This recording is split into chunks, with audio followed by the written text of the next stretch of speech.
ભરેલા મરચાં બનાવવાની રીત. તો આપણે સૌપ્રથમ લઈ લઈશું લીલા મરચાં, પછી આપણે લઈ લઈશું બેસન. આ વાટકીની મદદથી બેસન લઈશું આપણે 2 વાટકી.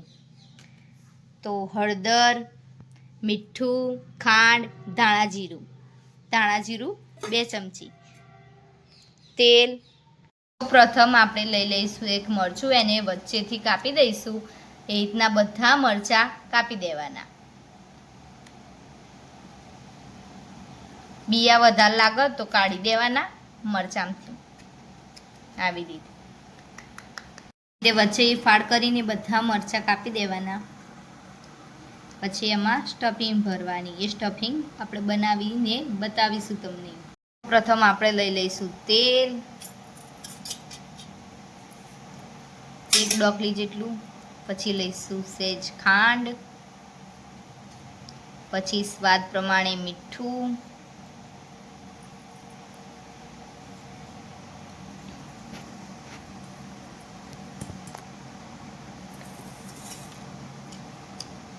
હળદર પાવડર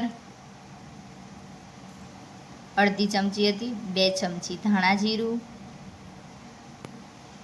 મિક્સ કરી દઈશું.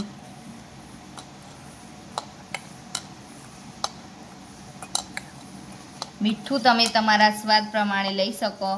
ખાંડ એક થોડી કરી લેજો, નકર ગળ્યા મરચાં લાગશે.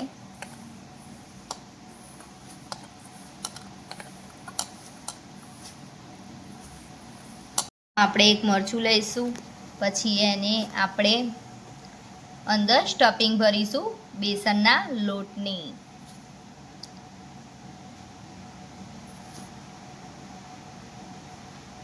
એકદમ ટેસ્ટી લાગશે મરચાં ખાવામાં. તમે આવા મરચાં જલ્દી નહીં ખાધા હોય પણ તમે ઘરે બનાવીને ખાજો, એકદમ મસ્ત લાગશે, ટેસ્ટી અને ઝટપટ બની જાય એવા મરચાં. અંદર મસ્ત સ્ટફિંગ ભરજો દબાવીને. શાક ના હોય તો બી ચાલે એવા મરચાં તમે દેખી શકો. આવી રીતે આ બધા જ મરચાં ભરી દેવાના. આવી રીતે બધા જ મરચાં ભરી દેવાના. આ ભરેલા મરચાં તમે 2 દિવસ સુધી સ્ટોર કરી શકો છો. જેમ કે છઠના દિવસે બનાવો તો સાતમના દિવસે તમે ખાઈ શકો. હવે સાતમ આઠમ આવશે ત્યારે એકદમ ટેસ્ટી લાગે આવા મરચાં. આ સૂતાના તેલથી વઘારીશું આપણે, એકદમ ટેસ્ટી લાગે.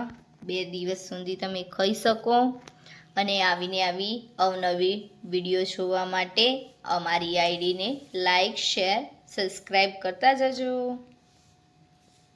તમને કેવી લાગી રેસીપી તમે કમેન્ટ કરીને કહી શકો.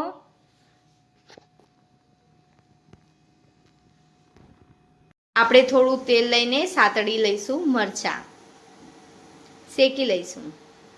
સૌ પ્રથમ આપણે તેલ લઈ લઈશું.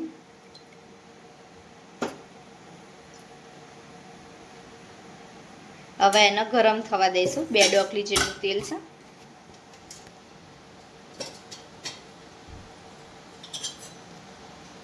આપણે મરચાં અંદર ડીપ કરીશું. હવે બધા એડ કરી દઈશું. તેલ થોડું ગરમ થાય પછી એડ કરજો મરચાં.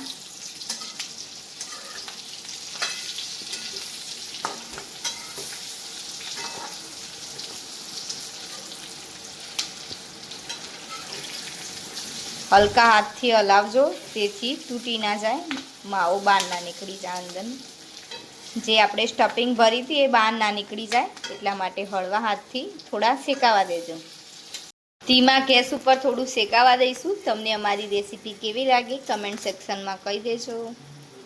2 મિનિટ જેટલું શેકાવા દેજો મરચાં ધીમા ગેસ પર.